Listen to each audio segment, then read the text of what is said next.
Participer à un essai thérapeutique, c'est se donner une opportunité unique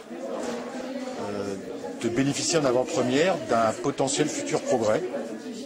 Tous les progrès thérapeutiques dans le traitement du cancer en général et dans les traitements des cancers digestifs en particulier ont obligatoirement été obtenus grâce à des essais thérapeutiques qui essayent de répondre à des questions importantes qu'on pourrait résumer comme suit. Le traitement B est-il meilleur que le traitement A qui faisait jusqu'ici référence?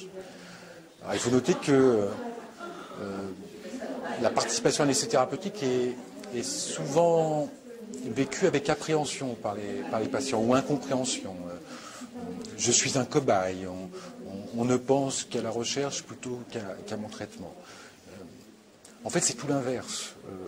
Il a été montré que de participer à un essai thérapeutique, c'était plutôt un bénéfice, puisqu'on a soit le traitement de référence, soit celui dont on a des raisons de penser qu'il pourra constituer le futur traitement de référence, parce qu'il sera meilleur que le premier.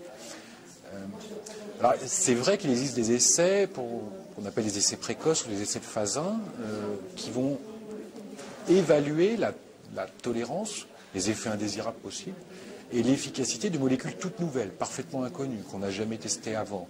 Et en cancérologie, on teste rarement chez le volontaire sain, c'est quand même différent d'un somnifère, par exemple. À l'inverse, pour des produits qu'on connaît bien et qui sont déjà approuvés, validés dans le traitement du cancer, il y a des essais très importants qui essayent de voir quelle est la meilleure façon de les utiliser de façon stratégique. Et donc, en fait, il s'agit de mieux utiliser et d'apprendre à mieux utiliser des molécules éprouvées, en sorte qu'il n'y a pas de gros risques à participer à ces essais. Trop peu de patients participent encore aux essais, c'est probablement un point à améliorer pour que ce progrès soit plus partagé. Là encore, on parle d'information et l'information doit aussi être faite sur les essais thérapeutiques. L'objectif le plus évident à la suite de cette première édition des journées portes ouvertes cancer colorectal, c'est de les renouveler et de les pérenniser.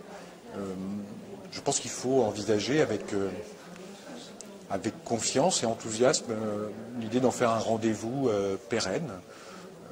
Nos confrères gastro-entérologues libéraux ont récemment proposé un mars bleu, qui serait le mois du cancer colorectal, ou pourquoi pas des cancers digestifs en général, qui coïnciderait avec le congrès annuel de cancérologie digestive et de gastro-entérologie, qui serait le miroir du septembre rose pour le cancer du sein, et qui serait l'occasion que les soignants et les professionnels de santé en général rencontrent les patients et les citoyens en général autour de ces cancers.